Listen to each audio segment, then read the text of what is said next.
Si estás o quieres invertir en cobre, este programa te interesa. Nuestro invitado nos revelará los secretos para invertir mejor con los pórfidos de cobre. ¿Qué geología y estructura tienen? ¿Cómo podemos saber lo grandes que son? ¿Cómo nosotros podemos ver si tiene sentido la tesis que nos dice la empresa? Un programa imperdible. Bienvenidos amantes del subsuelo, bienvenidos a Charlando de Minas, el podcast en español para aprender e invertir en el mundo de los recursos naturales. Bienvenidos a Charlando de Minas, el primer y único podcast dedicado a la inversión minera en español.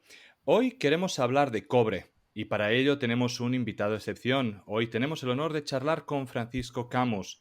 Francisco Camus es graduado de la Escuela Geóloga de la Universidad de Chile y cuenta con 52 años de experiencia en geología económica, que se distribuyen en 10 como geólogo de minas y 42 en exploraciones mineras. Dentro de estos, 20 han sido ocupados en posiciones de responsabilidad gerencial y desde el 2006 se desempeña como consultor independiente. Su carrera profesional la ha desarrollado principalmente en Chile, pero ha realizado adicionalmente trabajos de consultoría y exploración en México, Brasil, Argentina, Ecuador, Perú, Bolivia y Uruguay. Conoce yacimientos mineros de diversos estilos, producto de las numerosas visitas en Estados Unidos, Canadá, Australia, Papúa Nueva Guinea, África, China y Europa. Su experiencia profesional se ha desarrollado mayoritariamente en los Andes de Ecuador, en Perú, en Chile y Argentina y en la faja lamárica de Arizona, Sonora, evaluando y explorando yacimientos del tipo pórfidos de cobre, IOCG, estratigrados de cobre, plata, skarns y epitermales de alta y baja sulfuración. Académicamente, es autor y coautor de cerca de 30 trabajos, principalmente en el extranjero, en revistas y libros científicos de primer nivel. Ha sido editor y coeditor de 4 volúmenes de la revista International Economic Geology, que edita el Society of Economic Geologists de Estados Unidos, sobre temas relevantes de la geología económica de yacimientos de Chile y Latinoamérica. Ha publicado varios libros y recientemente ha publicado Historia de la exploración y geología de los yacimientos metalíferos de Chile, que me ha mostrado antes de charlar y que ha tardado más de 4 años y tiene 1400 páginas y no podéis imaginar lo gordo que es el libro. Es impresionante para resumir sus 50 años de experiencia. Así que para mí hoy es un honor tener esta grandísima charla sobre el cobre, sobre Chile y sobre el cobre en Chile. Así que buenos días, Francisco, ¿cómo estás? Bienvenido a Charlando de Minas. Yo muy bien, muy entusiasmado con esta comunicación y espero que la podamos realizar en forma eficiente. Claro que sí. Este es, como le comenté a nuestro invitado, un programa educativo y vamos a aprovechar que tenemos un geólogo de su experiencia para que nos pueda contar las cosas básicas que todo inversor interesado en el sector, en el cobre, debería saber sobre los yacimientos y exploración de cobre. Y también intentaremos entender la situación actual de la exploración en el país. Para aquellos oyentes que estén escuchando esto en formato podcast, yo le pasé a Francisco las preguntas y ha preparado unas diapositivas para que podamos comprender mucho mejor sus explicaciones teóricas y tengamos ese soporte visual. Como siempre, esas diapositivas estarán colgadas en formato PDF para que cualquiera las pueda descargar desde la página web de Charlando de Minas. Así que sin más, vamos a empezar con las preguntas. La primera que tenía aquí apuntada es para usted, ¿cuáles son los principales tipos de depósito de cobre y cómo difieren en términos de geología y mineralogía? Y sobre todo también interesante saber qué tamaño y grado suelen tener cada uno de ellos.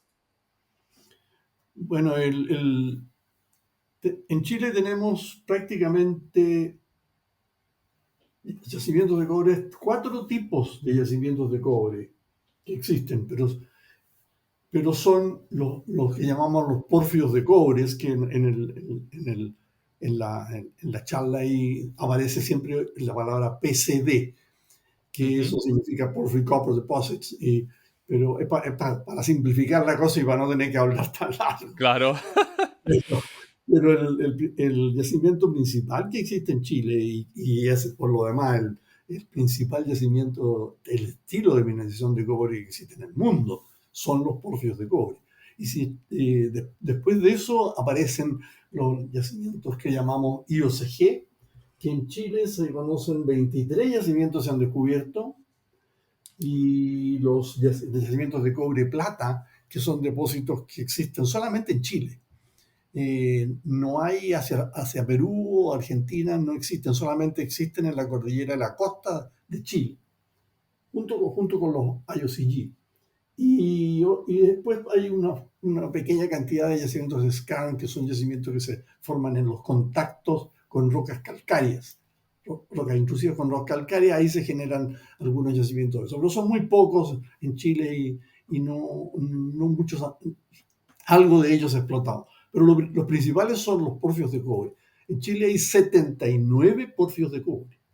De esos 79, hasta la fecha que se produjo el evento de nacionalización del cobre, que ocurrió el año 70, 1970, se explotaban en Chile en ese tiempo tres porfios de cobre. Pero se conocían algunos prospectos que posteriormente, en los periodos posteriores, se transformaron en yacimientos y se explotan, pero eran alrededor de 15. Hay un libro que habla sobre los yacimientos de cobre en Chile del año 74, digo, y en ese libro se habla de que Chile tenía porfios de cobre, 12 porfios de cobre en ese tiempo.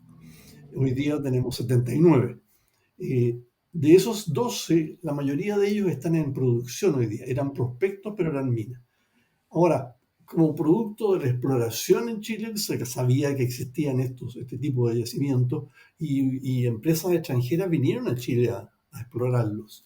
Y, y, y el primero de ellos es el Teniente, que fue puesto en producción en 1905, cuando ya estábamos en plena revolución industrial y se había descubierto la electricidad.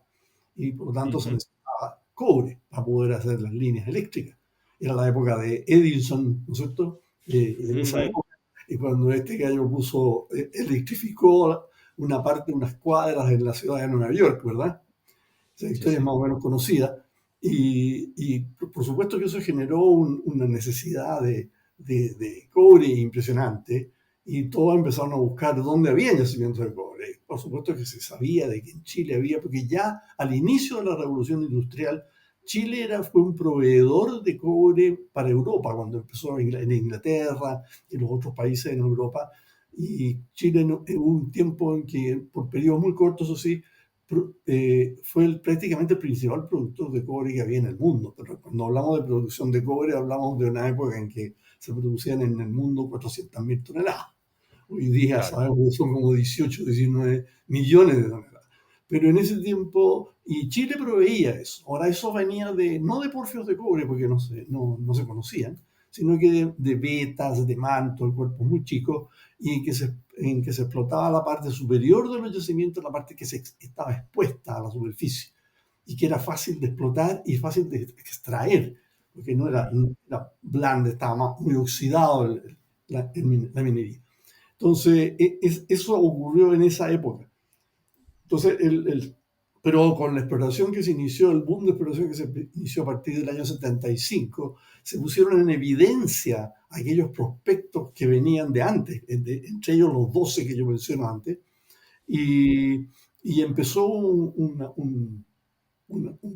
programas de exploración impresionantes que han llegado hasta el día de hoy. Se ha gastado en exploración en Chile hasta el año, no, hasta el año pasado, hasta el 2022, como 12.500 millones de dólares en exploración en el país. Pero eso ha disminuido un poco en los últimos años, igual que ha pasado en el resto del mundo, que ha habido una tendencia a disminución de la exploración, pero que estoy seguro de que tendrá que reiniciarse, o sea, retomarse la exploración, porque Chile, en el caso particular de Chile, llevamos alrededor de 10 años en que no hemos puesto en producción ningún yacimiento importante. Entonces, Ujú, eso está. O sea, los yacimientos en el fondo que hablamos son tres tipos. Aquí tengo cuando yo me refería a ese libro que se editó el año 74 y se hablaba que habían 12 porfios de cobre y habían otros de otro tipo, en total se hablaba de 90 millones de toneladas de cobre fino que había en Chile como recurso, no como reserva, como recurso.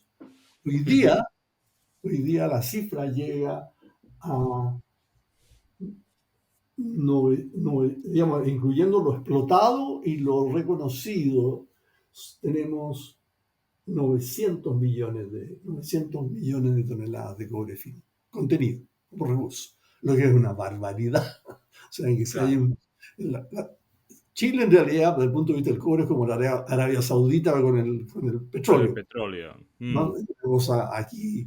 Ahora, eso no significa que se haya encontrado todo. Está Yo claro que con no. los años de circo que tengo en este rubro y de lo que he hecho en estos años, tengo claro de que el potencial de exploración de cobre de Chile sigue vigente. Lo que tenemos que hacer es digamos, actualizar las herramientas que, que disponemos para poder buscarla. Porque Chile, tú sabes, la parte norte de las regiones de Coquimbo hasta el límite con Perú, está el desierto de Atacama, y el desierto de Atacama cubre buena parte de la superficie del país. Entonces, los yacimientos que se han encontrado ahí, muchos de ellos afloran.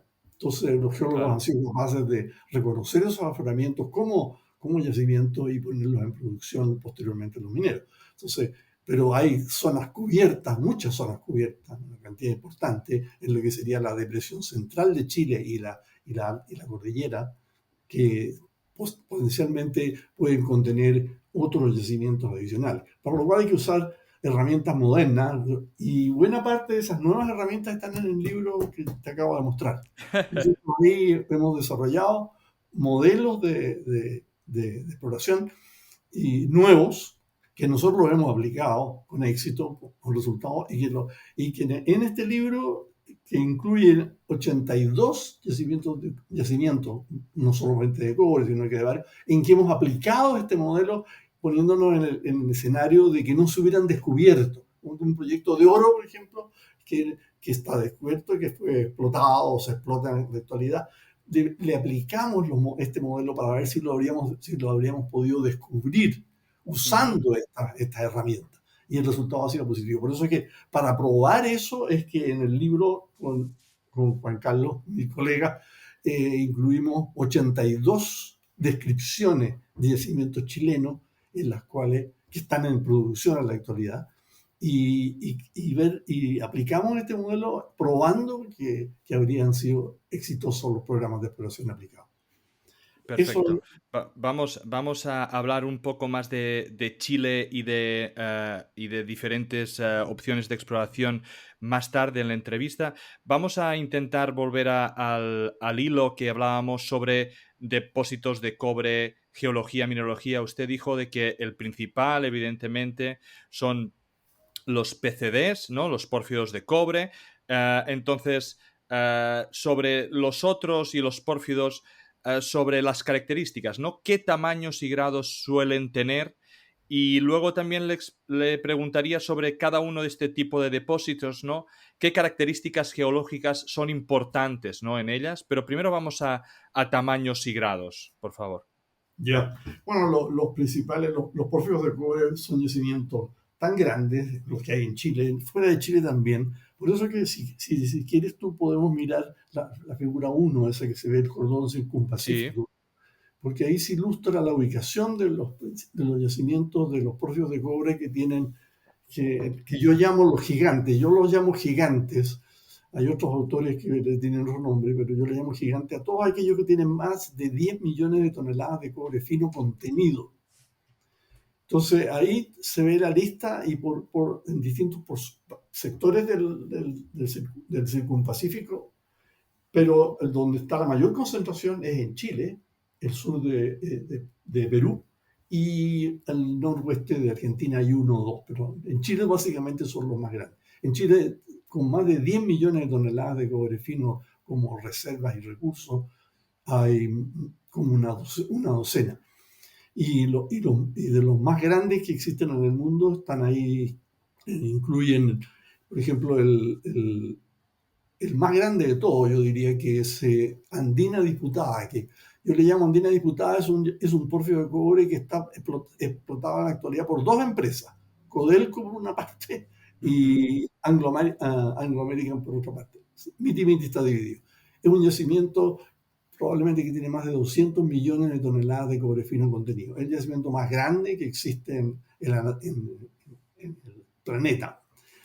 Claro, Otros tan grandes como esos son Chuquicamata, que tienen tamaños del orden de 100 millones, Escondida también como 100 o 120 millones. claro.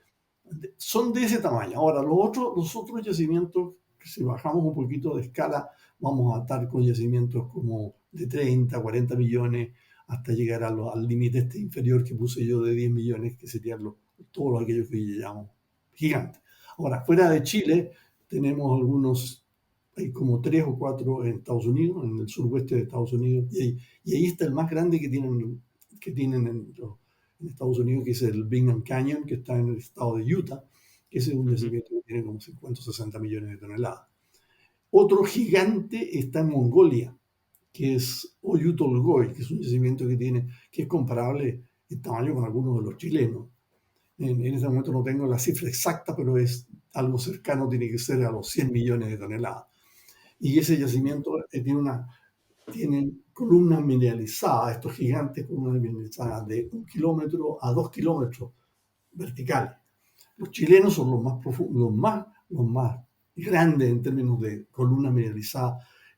Teniente tiene sobre 2 millones, Chuquicamata tiene también sobre 2 millones de columna mineralizada. Ujú. Entonces ahí, bueno, eso lo vamos a dejar para después, porque es importante eso para los modelos que vienen, ¿eh? Y Claro. ahí hay una figura que yo incluí, el modelo de sistema mineralizado que yo le llamo, que aparece ahí, creo que es la figura número 3 o 4, no me acuerdo. Ujú. Y ahí aparece entonces un modelo de un pórfido de cobre, pero que ahí, si tú te fijas, hay más o menos la columna que está indicada ahí debe ser un poco más de 1 kilómetro. Entonces la pregunta que hay, y eso lo vamos a discutir más rato, ¿por qué? ¿Dónde parten? ¿Cómo es el fondo? Que esa es la pregunta que uno tiene en este momento para saber cómo explorarlo. Porque algo le pasa a estos yacimientos, ese modelo que hay ahí, que es de un geólogo muy, muy famoso, que es el Richard Sillito, es del año 2012, y es el Ujú. modelo más robusto y más reciente, más aceptado por toda la comunidad, y que después lo podemos describir qué es lo que tiene, pero ese no dice qué es lo que pasa debajo. Entonces el yacimiento, y esa es la clave del asunto. Y esa respuesta nosotros creemos, estamos dándola en este modelo que incluimos en el libro. De- Entonces, ha quedado súper claro, los pórfidos pueden ser grandes, gigantes o increíblemente grandes, ¿no? sí. Y entonces, ¿qué grado suelen tener, Bueno, digamos? las leyes varían, yo diría, de los más grandes pueden tener, bueno, en promedios 0,6, 0,7% de cobre, con sectores que pueden tener hasta 2%. Y los Ah, más pequeños, y que de acuerdo a sus características, a la arquitectura que muestren, se pueden incluso explotar con leyes de 0,4, 0,5%. O sea, esas son leyes. y Depende y de la y mineralogía, eso lo podemos hablar más rato. y los que no son pórfidos, digamos, que los otros tipos, digamos, ¿qué tipo de tamaño suelen tener y qué tipo de grado? Los otros tipos, el más importante y que tiene expresión también fuera de Chile, son los IOCG. Los IOCG se descubrieron por primera vez en Australia, Mm, en Australia del Sur, y sí, al norte de Adelaida, por ahí en ese sector. Es un mm, yacimiento que se llama Olympic Dam, pero que sí, es un yacimiento muy grande. Ese debe tener como 700 millones de toneladas y de recursos. Está siendo explotado en la actualidad, pero a diferencia de los pórfidos son en general el grado que tienen, fuera del cobre, generalmente tienen molibdeno, pero el Mm, molibdeno ocurre en los paraísos y el molibdeno es beneficiado, también se recupera. Pero pueden tener otros metales, pueden tener oro, pueden tener algo de plata y algunos metales más raros como germanio, cosas así, claro. antimonio, que existen, pero existen en contenidos muy bajos. Ahí estamos hablando de partes por millón, o sea, gramos por tonelada. Mm, En el caso de los IOCG que estábamos recién hablando, el primero que se descubrió fue el IOC, el de Olympic Dam, pero los geólogos no tenían ni idea de qué lo que era lo que habían descubierto, porque la compañía que lo exploró, los geólogos ahí tenían una idea muy distinta de lo que apareció. Es mm, típico en la historia de la exploración. Y entonces, ellos, claro, no sabían qué diablo era lo que tenían.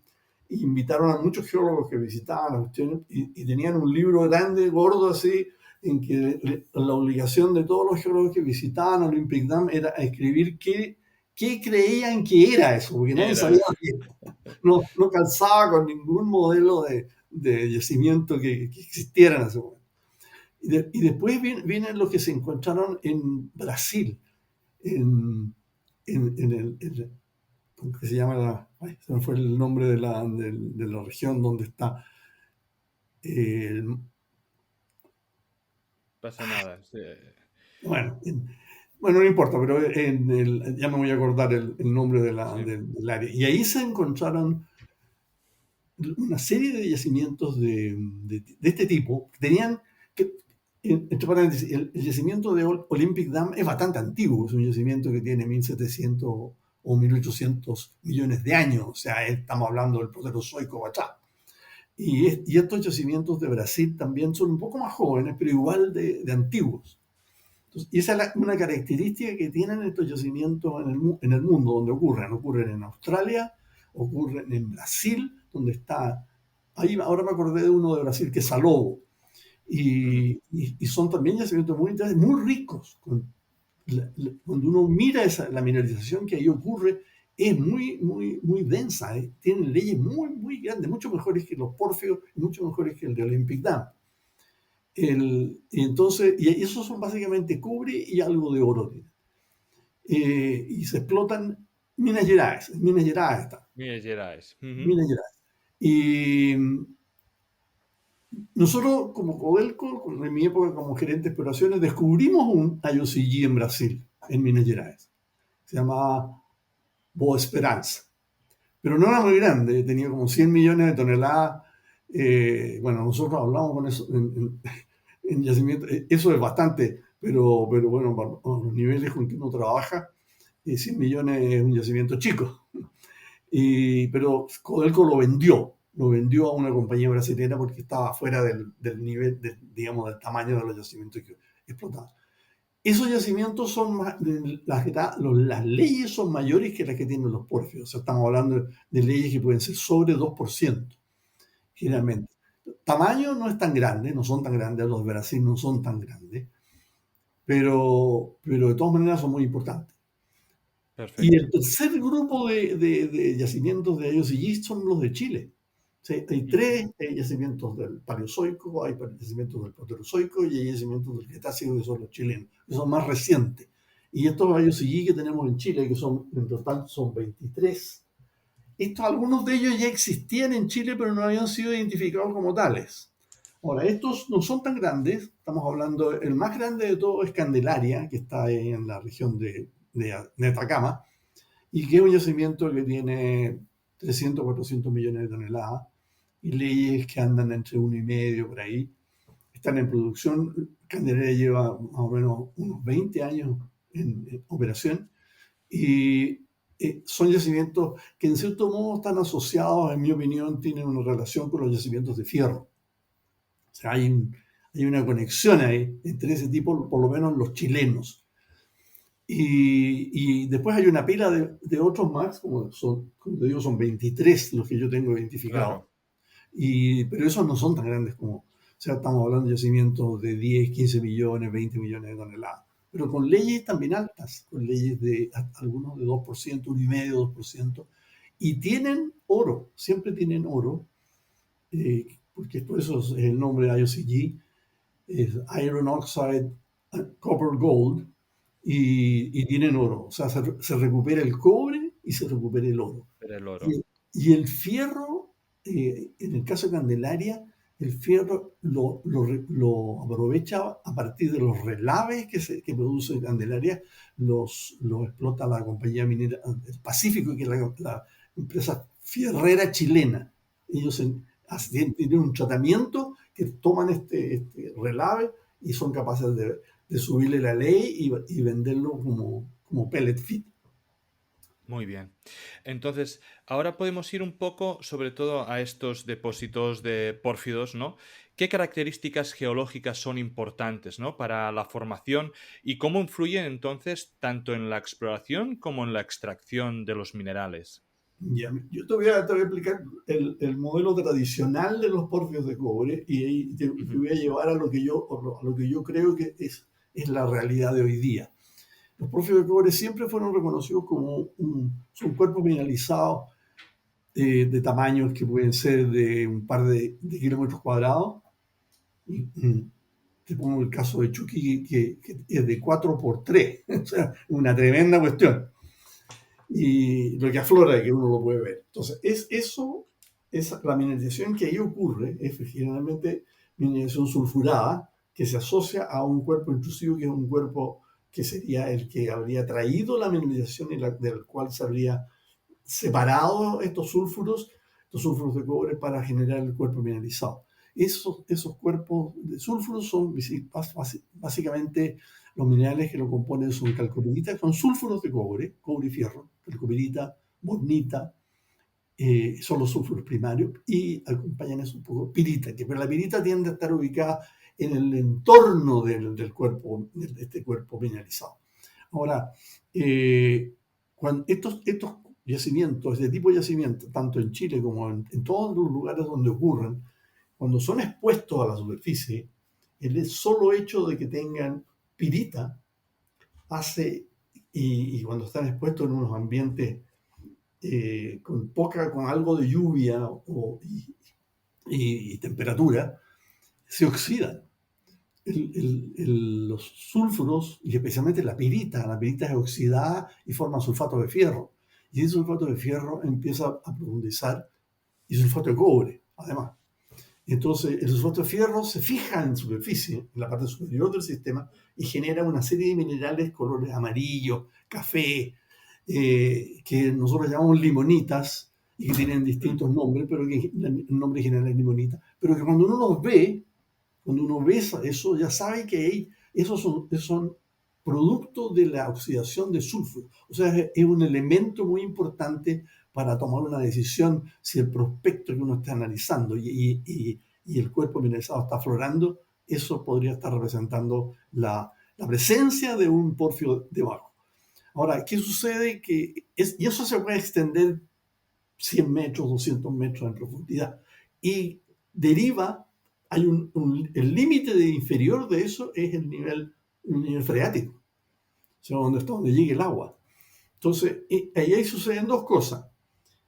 Debajo de esa parte de limonitizada, digamos, oxidada, empiezan los sulfuros, pero ya unos sulfuros secundarios que llamamos, que se incrementa el contenido de cobre. Por eso que los porfios son tan importantes, porque estos Ujú. procesos que sufren son muy favorables desde el punto de vista económico, porque un yacimiento que puede tener en primario en la parte superior del yacimiento, a la parte que uno ve oxidado, antes de que se oxidara, eso podría haber tenido, por ejemplo, 0,5 o 0,8% de cobre, y se oxidó el cobre que Va percoló en bajando. forma de sulfato, o sea, de sulfato de cobre, Sí. se precipita bajo la zona freática, del nivel freático. Se precipita sobre los sulfuros primarios que están abajo, que son los que yo te mencionaba, calcopirita, bornita. La pirita siempre está en lateral, siempre es marginal. Pero esos Mm. minerales, y esos sulfuros primarios se transforman, son a su vez sulfurados, se produce un proceso de sulfuración que hace que tanto la pirita, tanto la calcopirita como la bornita se transforman en un sulfuro secundario que es la calcosina.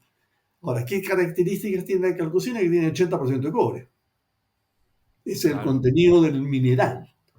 Ahora, eso baja, desciende, y por supuesto que hay una zonación, porque el proceso más fuerte ocurre inmediatamente bajo la línea de freática, al nivel freático, ahí donde tú tienes las leyes más altas de enriquecimiento, pero que a medida que vas bajando, eso va disminuyendo y pasas a otro sulfuro. Esto voy a hablar de uno más nomás, porque es bastante complicado y son muy enredados los nombres. El que sigue es la cobalina. La cobalina puede tener, qué sé yo, un 40 o 50% de cobre. O sea, tiene menos que los otros, digamos, que la bonita enriquecida, digamos. Entonces uno puede, por lo tanto, las zonas enriquecidas de cualquier porfio de cobre son muy apetecidas desde el punto de vista metalúrgico, porque el contenido de cobre ahí es muy alto. Entonces el producto de eso, ya sea un cátodo o un concentrado de cobre, tiene una ley claro. muy grande. Puede tener las leyes generalmente de los concentrados varían entre 28 hasta 45%. Ahora, ¿qué es lo que sucede en la parte superior? Porque el proceso de oxidación puede seguir, puede erosionarse más. Entonces, tu zona limonitizada, o sea, oxidada, puede ser erosionada con el tiempo y tú accedes a la zona secundaria que existía, que se formó bajo el nivel freático, y esa zona empieza a ser oxidada. Pero esa zona tiene sulfuros muy altos, tiene leyes de cobre muy altas, puedes tener una calcosina que tiene 80% de cobre y que de repente es oxidada porque accede a la superficie. ¿Qué es lo que pasa ahí? La calcosina es oxidada a otro mineral, a un mineral de oxidación, y se forma una zona de oxidación. Entonces, en el fondo, todo este proceso te va enriqueciendo el yacimiento. O sea, un yacimiento que tiene procesos de enriquecimiento secundario y procesos de oxidación es un yacimiento tremendamente rico y es lo que uno quiere. Por eso que tú estás evaluando un prospecto de pórfido de cobre y empiezas a reconocer este tipo de cosas, eh, por supuesto que es un ítem importantísimo. O sea, ese Claro. proyecto puede ser tremendamente útil. Yacimientos como Chuquicamata, como La Escondida en Chile, como Toquepala o Cuajón en Perú, son yacimientos muy ricos. Y lo mismo en Estados Unidos, Bingham Canyon, por ejemplo, todo esto. Son yacimientos muy ricos y que multiplicaron varias veces, 2 o 3 veces la ley primaria que tenían. Y desde el punto de vista económico son un tremendo negocio. Claro. Entonces, eso es lo de todo. Si tú estás evaluando eso, tienes que ver que toda esa mineralización esté asociada a un intrusivo ácido, digamos, que tenga mucho cuarzo, a rocas también que sean favorables, rocas pueden ser rocas también ácidas, y de las cuales sean favorables para que se hayan precipitado porque todos estamos hablando de soluciones que vienen con el intrusivo. Si no tienes intrusivo, no tienes yacimiento. Eso es la base. Entonces, ese modelo que tú ves en esa figura te está mostrando la zonación que se produce de estos minerales. Yo no te he hablado de los minerales de alteración que acompañan al depósito, pero hay una serie de minerales, además de los sulfuros de cobre, tú tienes silicatos de minerales silicatados como biotita, como ortoclasa, qué sé yo, que se distribuyen dentro de ese intrusivo, también siguiendo la química del sistema. Todo el proceso químico te genera una zonación. Y ese es el otro elemento que tú tienes que usar para evaluar el potencial de ese elemento. Tú sabes que la parte fundamental del yacimiento va a tener minerales potásicos, digamos, ortoclasa, por ejemplo, biotita, o sea, mincas que tengan potasio en su fórmula. Pero que a medida que te vaya alejando del centro, donde está la mineralización de cobre, donde está la bornita, donde está la calcopirita, qué sé yo, y a medida que tú vas los silicatos que se han formado son distintos. Ya no tienes Ujú. potasio. Puedes tener, en vez de eso, puedes tener fierro, puedes tener calcio, y ahí empiezan a aparecer una serie de otros minerales que nosotros llamamos propilíticos, que tienen colores, son los minerales verdes, que te forman una Sí, aureola alrededor de los minerales de color, como son las ortoclasas, las biotitas, que son colores mucho más claros. Entonces, ¿qué es lo que haces tú cuando llegas a un prospecto de porfío de cobre? Ves si hay un intrusivo, que el intrusivo sea interesante. No te voy a hablar de que tú tienes que datarlo, porque eso da lo mismo, eso ya es más avanzado. Pero tú, pivoteando, tienes que ver qué alteraciones de minerales de alteración se asocian a ser intrusivos. Si esos minerales son diferentes y están sonados, generando un cuadro de sonación, en que tú tienes un tipo en la parte central que coincide con los sulfuros más importantes, y lo que lo que ocurre hacia el exterior, que forma una especie de aureola o de halo, sí. que generalmente el sulfuro que ahí existe es pirita. Ahí no hay calcopirita. Por eso que las leyes que tú tienes en la zona pirítica van a ser inferiores a punto 3, punto 4, inferiores. Mientras que en el otro lado, las primarias vas a tener arriba de 1%. Entonces, eso es lo fundamental que tienes que ver. Hay otros elementos que hacen que un sistema sea a lo mejor más interesante desde el punto de vista de los procesos que ocurrieron. Y esos son lo que nosotros llamamos las brechas hidrotermales. Son que a su vez esas brechas hidrotermales que ahí aparecen también en ese dibujo, te están indicando que ha habido actividad eh, hidrotermal muy importante. Ahora, esas brechas te pueden interrumpir la continuidad de la mineralización, te pueden cortar a través del cuerpo mineralizado. Entonces, todas esas cosas son elementos que tú tienes que analizar para poder definir el potencial que puedes tener. Y en la medida que tú puedas delinear el tamaño que tiene esas zonas de alteración que estoy mencionando y la distribución de los sulfuros, puedes tener una idea del volumen que puedes encontrar en ese lugar en particular. No, no, Hay creo que sí, bueno, otros- lo que ha contado es perfecto porque además muchas veces, ¿no? La mayoría de inversores particulares no tenemos la opción de ir a ver una mina, pero sí que en muchos proyectos de exploración te muestran fotos, ¿no? Intentando justificar con los diferentes minerales que hay, las diferentes coloraciones, y entonces simplemente por el hecho de un inversor que está aprendiendo y que está mirando uno de esos proyectos puede entender los minerales que están asociados y los minerales que deberían haber y poder identificarlos, eso ya puede dar una seguridad a ese tipo de inversor a la hora de creer o no creer la tesis que de alguna forma está explicando la empresa. Para mí, la siguiente pregunta que le quería hacer es, ahora pongamos que usted es un inversor, ¿vale? O usted está queriendo invertir en una minera que está explorando cobre y ha empezado pues a hacer las primeras perforaciones. En términos de grado o en términos de tamaño, ¿cuándo a usted los números le empiezan a parecer interesantes? ¿O tiene usted algunos valores que diría, yo si no llega a estos valores, yo no invertiría aquí? Bueno, fundamentalmente el tamaño de las dimensiones que puede tener el sistema. O sea, un sistema, voy a poner algunos ejemplos. El sistema, por ejemplo, Salvador. Salvador, ese yacimiento, fue el primer yacimiento que se descubrió en Chile. El primer porfio de cobre que se descubrió en Chile fue Salvador. Eso fue el año 55. Hmm. Y ese yacimiento tenía del orden de 500 millones de toneladas. Y es un yacimiento que tiene 2 kilómetros por 1,5 kilómetros, algo así. El tamaño que en donde, en toda esta área que yo cualquier, la Sí, área con el intrusivo, con la alteración hidrotermal, digamos, que son todos estos minerales que forman esta zonación de silicato, más los minerales sulfurados.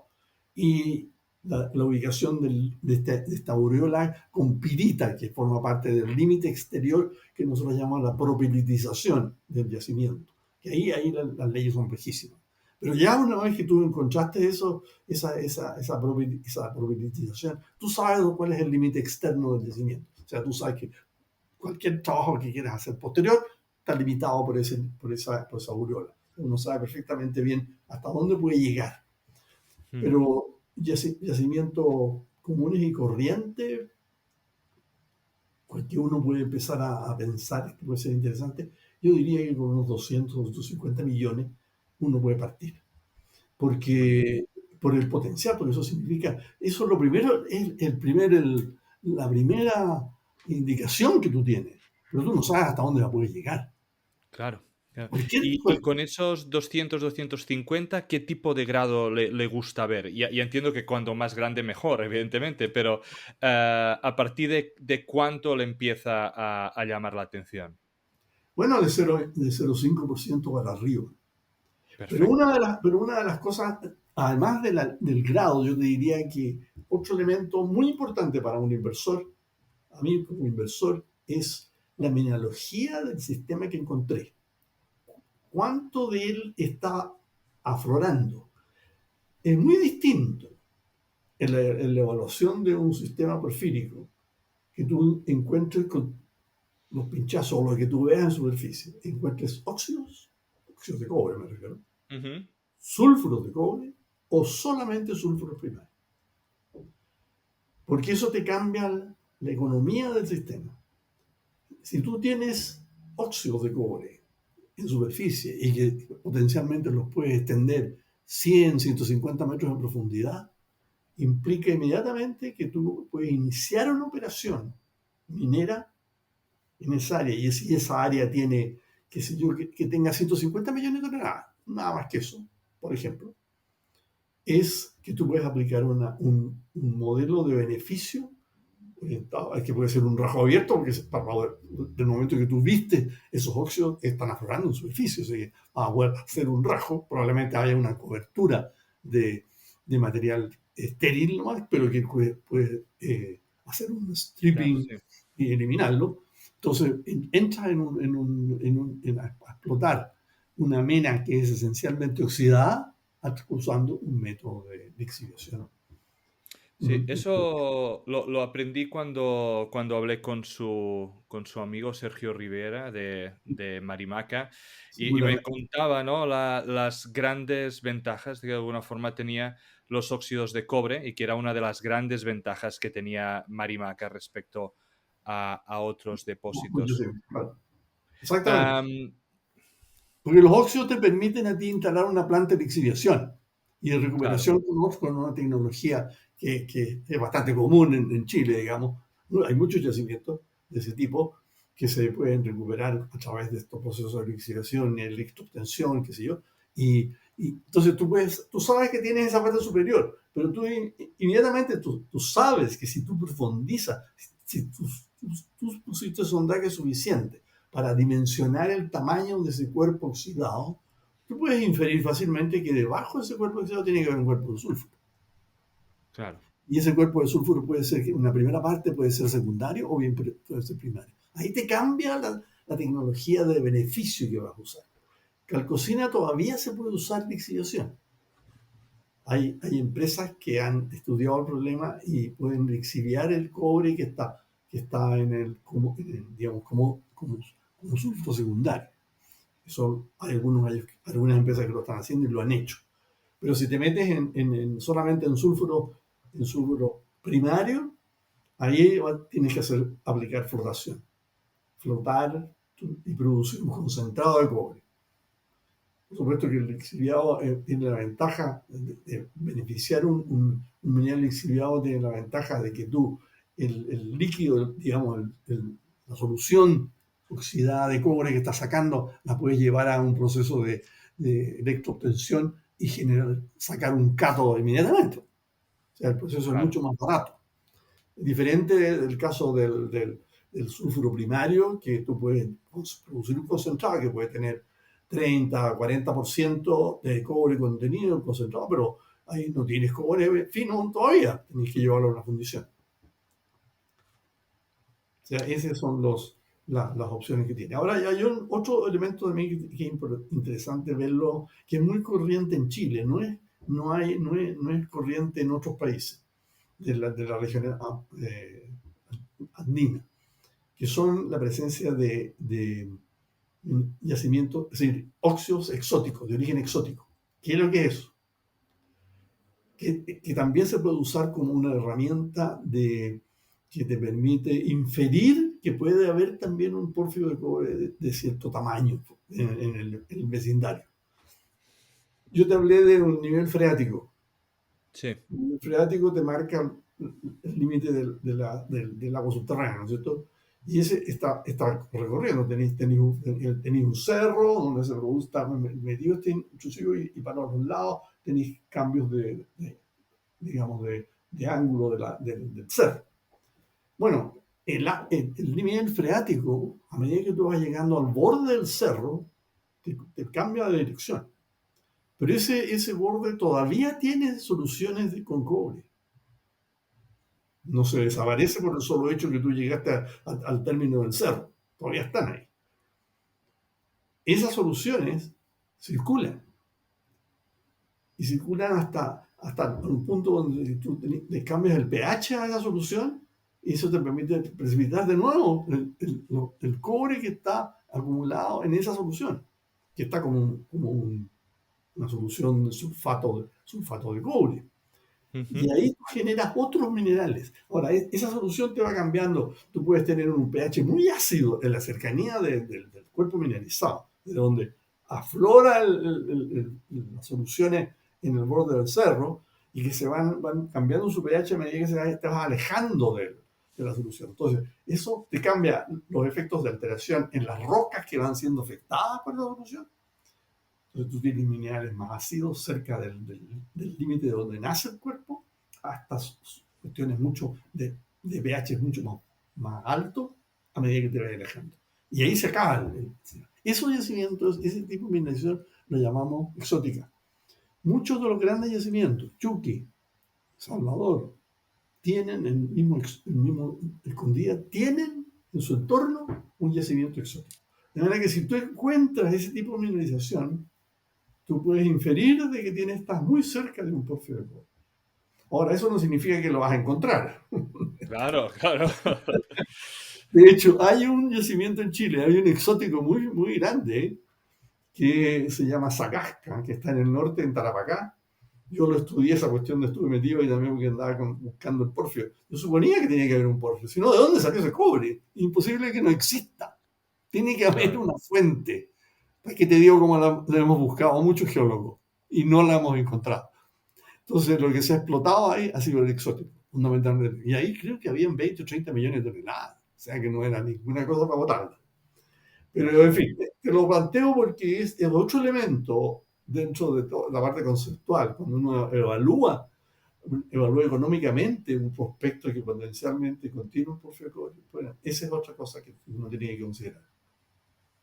Perfecto, muchísimas gracias. Em, y ahora que hablábamos de Marimaca, ¿no? Marimaca ha sido uno de los grandes últimos descubrimientos de cobre, que evidentemente es en Chile. Sabiendo la gran necesidad de este metal, ¿por qué no se están descubriendo nuevos depósitos de cobre? Bueno, yo tengo hay, ¿Teoría?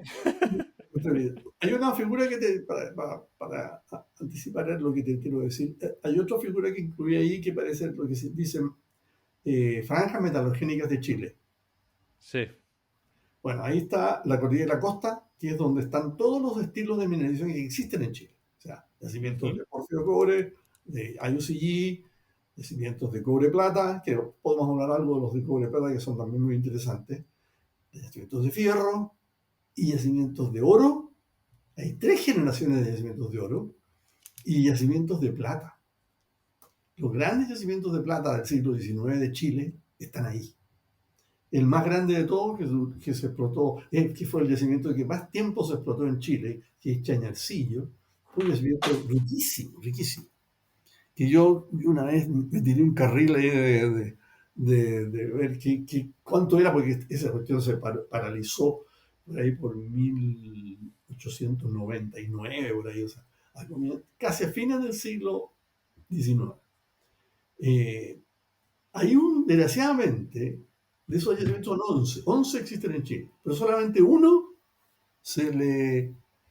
¿cómo se llama? Se explotó, digamos, se estudió geológicamente y hay un informe, porque claro, el yacimiento se operó por 70, 80 años.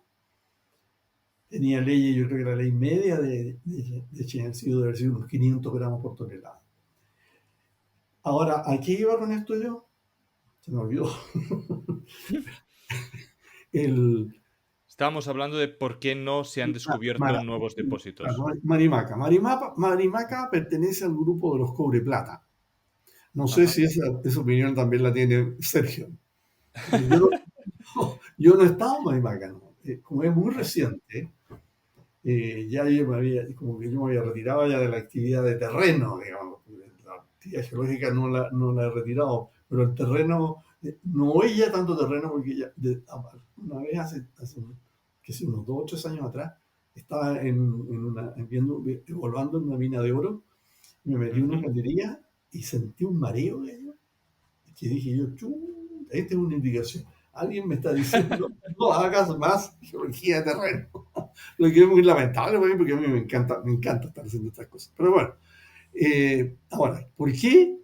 Porque simplemente la gente, las cosas que afloraban, ya las encontraron todas. Muchas de Ujú. ellas están en producción. Y la gente ha seguido usando herramientas para explorar los terrenos cubiertos en mi opinión, en forma inadecuada. O sea, ahora que puedo entrar en el tema del modelo este que te mostré, que te abarca una Sí, columna sí. y que de repente se interrumpe. ¿Y qué pasa debajo? Ese fue un tema que yo empecé, con Castelli empezamos a estudiar mientras estábamos trabajando en una compañía israelita y que se entusiasmaron con esta idea que teníamos nosotros, porque yo dije, bueno, esta cuestión tiene que salir de alguna parte.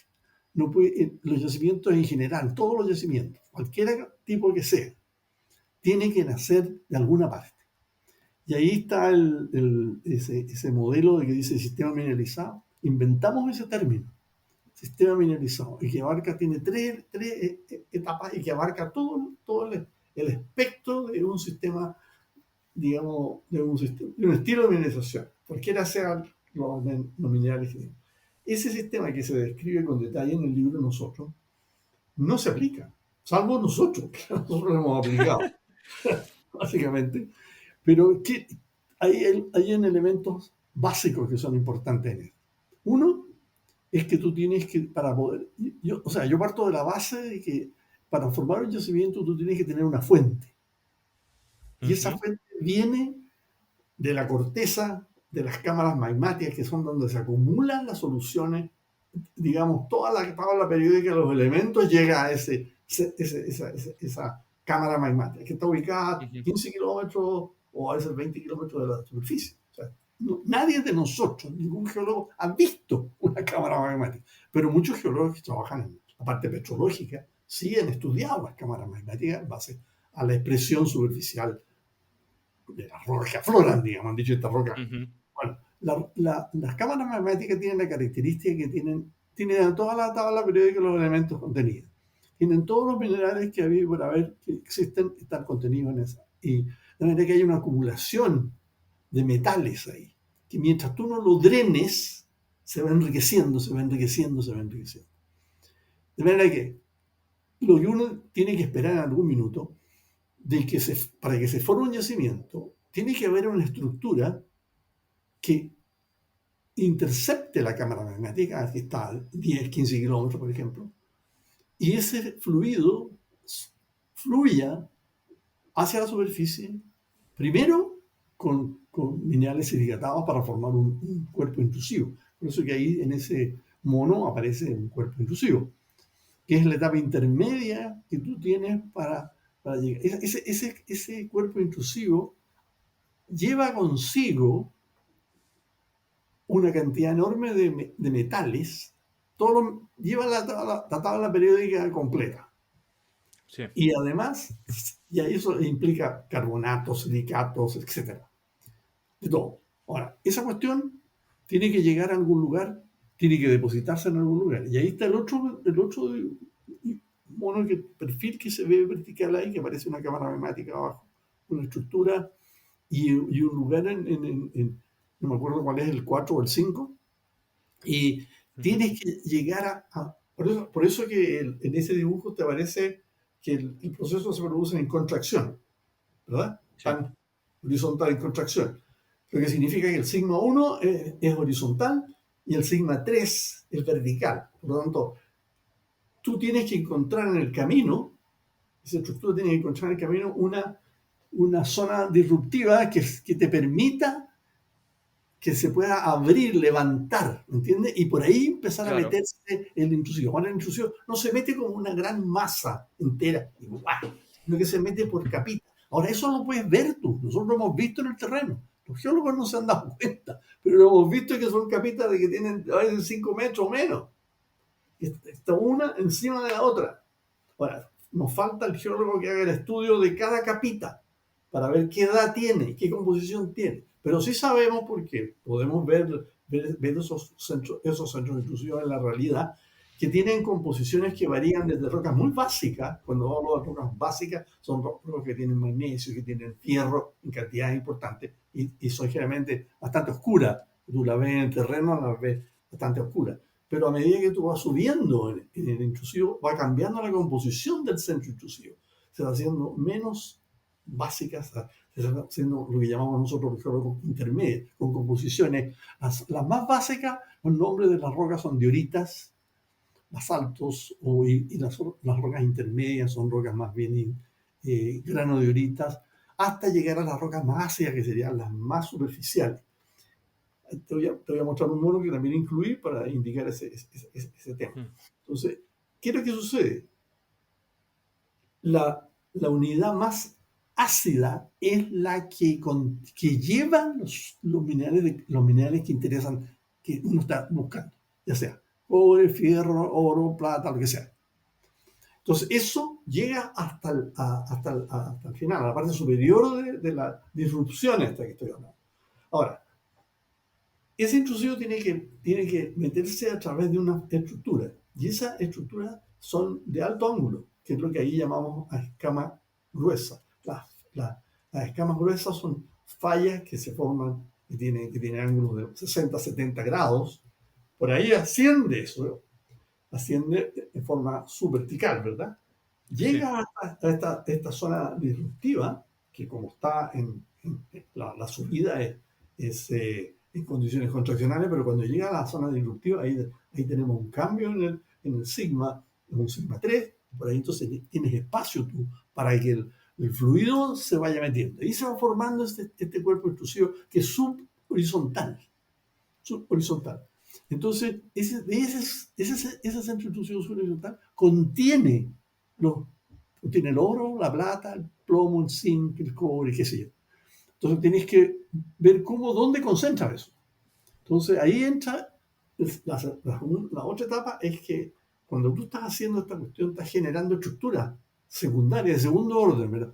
La estructura, la escama gruesa es la escama principal, pero ahora metes otras que son de menor tamaño, y esas estructuras secundarias son las que controlan la ubicación de la mineralización que a ti te interesa. Y eso se forma en lo que ahí en la figura esa aparece como foco colector. ¿Te fijas que hay foco colector? Bueno, el foco colector, pueden haber varios focos colectores dentro de un centro intrusivo. Y eso significa que se pueden formar desde uno en el caso de Chile, hasta 10 focos colectores. 10 focos colectores tiene, por ejemplo, Andina Disputada, ahí en la zona central.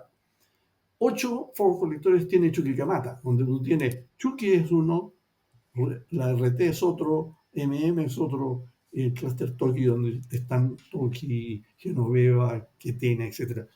Son 8. Escondida tiene 6, y así. Entonces, ujú, esto que te digo yo es lo que uno si quiere explorar hoy día con herramientas modernas, tiene que tener claro este modelo. Entonces tú tienes que llegar a terreno, ubicar, eso lo hicimos nosotros. Nosotros hicimos con el Castelli secciones horizontales, desde Arica, donde está el Morro de Arica, en Chile, hasta el sur de una ciudad que se llama Vallenar, que está al norte de Serena. 26 secciones, de 200 hasta 400 kilómetros de largo. Y ahí mapeamos todos las escamas gruesas. Eso no está mostrado en ninguna de esas figuras.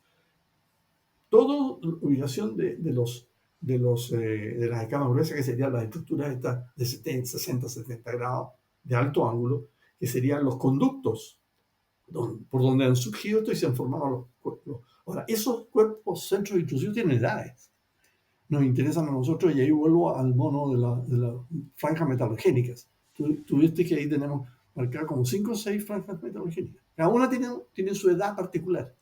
Entonces nosotros tenemos que ubicar en esas secciones, ubicamos la estructura, los intrusivos y la edad de esos intrusivos, para saber en cuál franja estaban ubicados.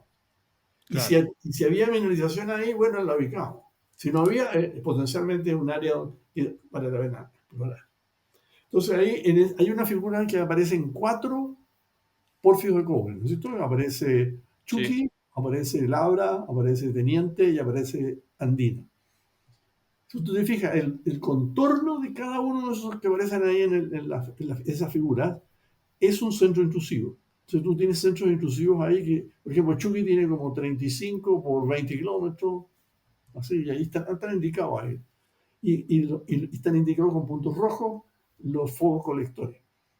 Entonces, eso es lo que tenemos que buscar si queremos modernizar la exploración en Chile. Tenemos que hacer esto. Eso implica lo siguiente, que el Servicio Nacional de Geología que tiene Chile debería estar haciendo esto, tener todo Chile cubierto con este tipo de secciones. Nosotros lo tenemos, o sea, nosotros lo hicimos, por eso lo tenemos. Tenemos individualizada en cada sección las franjas. Están ubicadas cada una de esas 5 franjas, 6 franjas que aparecen ahí, que nos indica el potencial de mineración que podemos encontrar. Entonces, Claro. cuando yo te decía de que elegimos 82 yacimientos que existen en Chile y vimos si este modelo se aplicaba, en todos los casos se aplica. Ahora, ¿dónde tenemos un ejemplo de este proceso? En un lugar en el sur de Chile que es muy famoso, que a lo mejor tú escuchaste hablar de las Torres del Paine, no sé si lo has Ujú. escuchado, que es Sí. un lugar precioso, turístico, ¿no es cierto? Y yo he estado ahí varias veces, te imaginas que sí. Claro, claro, claro, claro, claro. Entonces ahí el centro intrusivo es la roca, tú lo puedes mirar en internet, ahí buscar las Torres del Paine, ahí te vas a acordar de mí. El cuerpo blanco, ese es el centro intrusivo, que así en la foto aparece como si fuera una sola cosa, pero yo que he andado caminando por ahí, tiene varias composiciones. O sea, no es una roca de una sola composición. Y yo he caminado y he llegado hasta la base de las torres. Y tienes tú el centro intrusivo está hacia el oeste, y ahí hay una estructura que tiene como 70 grados de inclinación, que tiene un ancho de 50 metros. Ese es el conducto. Y es la misma roca que tú ves ahí, que está doblada, digamos, inclinada entre 2 formaciones, que son las rocas negras que aparecen en la foto del Torre del Paine. Entonces, ahí hay un ejemplo práctico. Hay más ejemplos, tenemos Claro. bastantes más ejemplos que eso. Pero ese, porque es muy famoso, sirve para. O sea, muchos geólogos fueron ahí y lo interpretaron de las maneras que te puedes imaginar. Hasta que nosotros empezamos a hablar de que el Torre del Paine era un centro intrusivo. Entonces, Perfecto. eso como nadie cambió su manera de explorar. Todos buscan pelotitas donde sondear, pero Claro. por cualquier método. Pero un método científico, así como lo que yo te he explicado, que nosotros lo desarrollamos y nos fuimos al cerro y lo vimos y qué sé yo, lo caminamos y agarramos Chucky y dijimos, bueno, porque cuando tú ves una de estas fallas, Chucky tiene una falla de alto ángulo, pero nadie le daba pelota. Hicieron memorias con esa falla. Todo el mundo se preocupaba de otra falla que hay en Chuquicamata, que es muy famosa. Los gringos hablaban de esa, la falla oeste. Está al oeste. Mm. Pero no tiene nada que ver, es una estructura post-mineral. Pero la falla, a mí se me olvidó el nombre de todo el mundo, la falla importante. Entonces tú miras las rocas que hay al oeste de la falla alimentadora y tú ves que están los intrusivos, estos centros intrusivos que tienen en ese dibujo, y las rocas que están ahí son rocas cretácicas, son rocas de 60, 70 millones de años. Y las rocas que tú Perfecto. tienes al otro lado, y eso se repite en todos lados, al otro lado, al este de la falla alimentadora, y tú le ves las edades, son del Paleozoico. O sea, son rocas que tienen de 250 a 300 millones de años. Entonces, ¿cómo te explicas tú que tú tengas rocas que tienen 60 millones de años En un hacia la lado, izquierda, a un lado, y tienes 250 millones en otro lado? La conclusión es obvia. El bloque que está al este se tiene que haber levantado. está clarísimo. Y para que eso ocurra, tienes que haber tenido la contracción horizontal. ¿Y esa contracción de dónde viene? Del borde del contacto de la placa sudamericana con la placa del Pacífico. O sea, los elementos están ahí. O sea, no hay que ser muy inteligente para darse cuenta de estas cosas. Claro, claro, es lógico, lógico. No, yo estoy súper agradecido de toda la explicación que nos ha dado. Además, creo que da mucha información para toda aquella gente que está empezando a invertir o hasta la gente que ya lleva tiempo a la hora de intentar conocer los depósitos. Ya llevamos más de una hora de grabación, así que le voy a pedir, haremos dos últimas preguntas porque quiero saber su opinión, pero sí que le voy a pedir que seamos un poco breves en la Breve. respuesta. Intentar al menos. Am, hablando, digamos, de Chile, ¿no? Frontera de Chile, toda la zona de la Vicuña, ¿no? En la provincia de San Juan, que está en frontera con Chile. Toda esa parte con Filo del Sol, los helados, tienen un potencial de exploración enorme y se están sacando unos resultados completamente increíbles. Pero evidentemente no deja de ser un depósito que está encima de toda la cordillera, muy complicado seguramente de explotar. Entonces, quería saber usted qué opinión tiene sobre las dificultades que pueda haber sobre la extracción de ese tipo de depósitos. Bueno, tú lo has dicho, va a ser bastante complejo, porque esta parte que prácticamente son como tres yacimientos que están ahí, que se descubrieron. Sí, sí, Hay uno que está más pegado a Chile, o sea, y al otro sí, lado de Chile hay otro prospecto, los helados, creo que se llama, uno que está sí, en Chile. Y ese que yo sepa se ha explorado poco, pero también han sondeado y han descubierto que hay uno. Y está sí. Caserones, Caserones es el único, pero que está un poquito más alejado, debe estar como de la Mm. frontera, no sé, 10 kilómetros a lo mejor, una cosa así. Algo así, creo, sí. Sí. Pero bueno, en Chile hay experiencia en explotaciones de alta cordillera. Son complejas, son caras, pero se pueden hacer. La primera que se hizo en Chile fue el Teniente, y eso fue en 1905, en que tú echaste a andar una mina justamente no está en la frontera, pero Mm. están los cerros ahí parados. El caso de Pelambres también, que está pegado a Argentina. Sí, efectivamente son proyectos muy, muy caros para poder echarlos a andar. Además, tenés que crear y construir el acceso, la infraestructura para que la gente viva ahí. Claro. Pascualama también es otro ejemplo, en que tenía un pedazo del yacimiento en Argentina, Mm. pero la mayor parte en Chile, pero ahí tenemos problemas. Esos son uno de los problemas que tiene Chile en este momento por la explotación.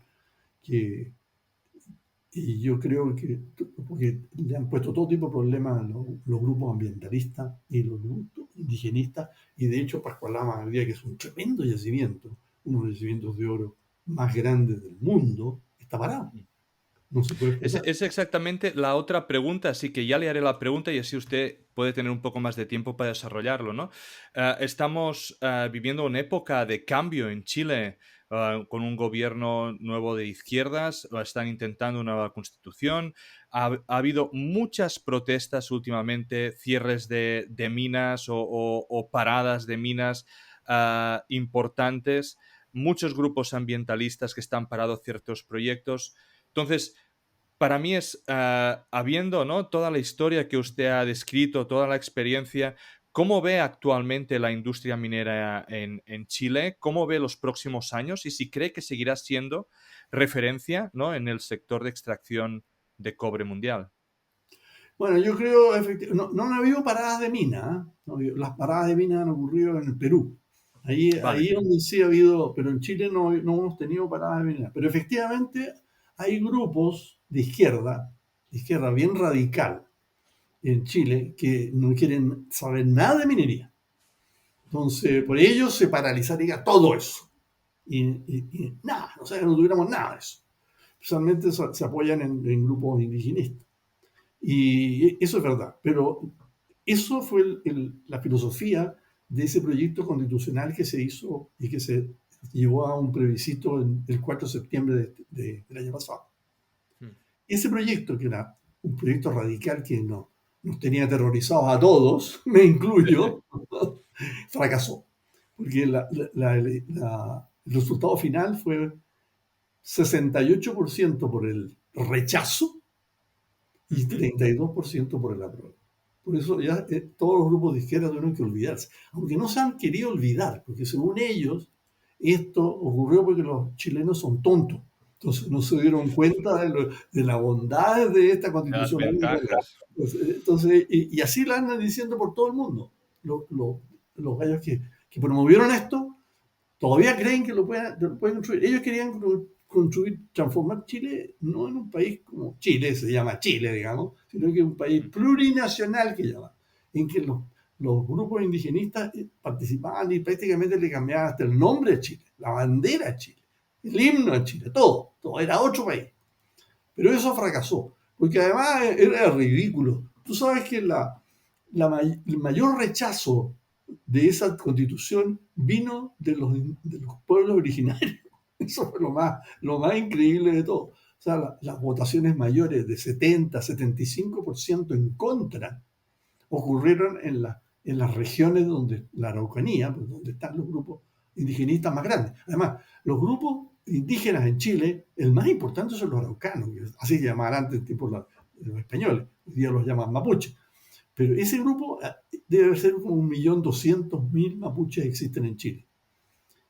Y el resto del país, claro que hay descendientes de grupos aymara, pero son, oye, 1.000 gallos. O sea, no hay grupos fuera de los mapuches que sean importantes en Chile. ¿No? Además, todos esos grupos en general se han incorporado a la nacionalidad chilena.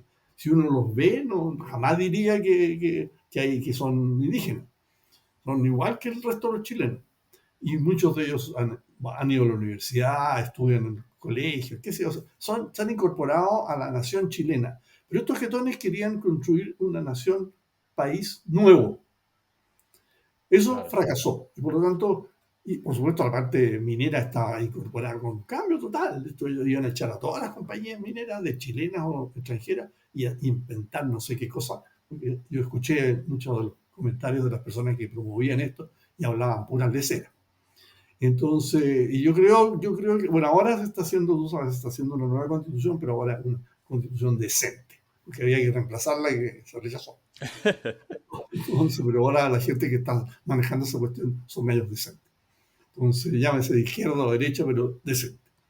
Entonces, yo creo, soy optimista porque Chile, el 50% de la entrada del país vienen de la minería. O sea, pretender destruir eso es destruir Chile, es quedarnos sin pega, sin sueldo. Claro. O sea, es una estupidez que yo creo que afortunadamente los chilenos no son todos tan estúpidos que van a destruir lo que se ha construido en este país. Es una barbaridad. O sea que, y además, en este momento, ¿cuál es la situación de Chile? Estamos en una situación ideal. Tenemos una nueva revolución industrial que se está desarrollando, ¿no es cierto? Y eso está Ujú. ocurriendo en todo el mundo. Están cambiando todas las cosas, la energía, el medio ambiente, todo se está cambiando. El potencial en Chile para hidrógeno verde es enorme. Entonces, los metales que Chile produce son los que van a ser fundamentales para eso. Además, tenemos la suerte de tener estos salares, porque en los salares, a diferencia de lo que pasa en China y pasa en Australia, el litio está en los salares, no está en rocadura. Entonces, eso Claro. facilita la explotación en forma considerable. Y eso, afortunadamente, este gobierno es de izquierda, pero tiene un problema. Está asociado con un grupo de centro izquierda. Entonces hay una pelea, no pelea, pero que no se nota, tratan de esconderla.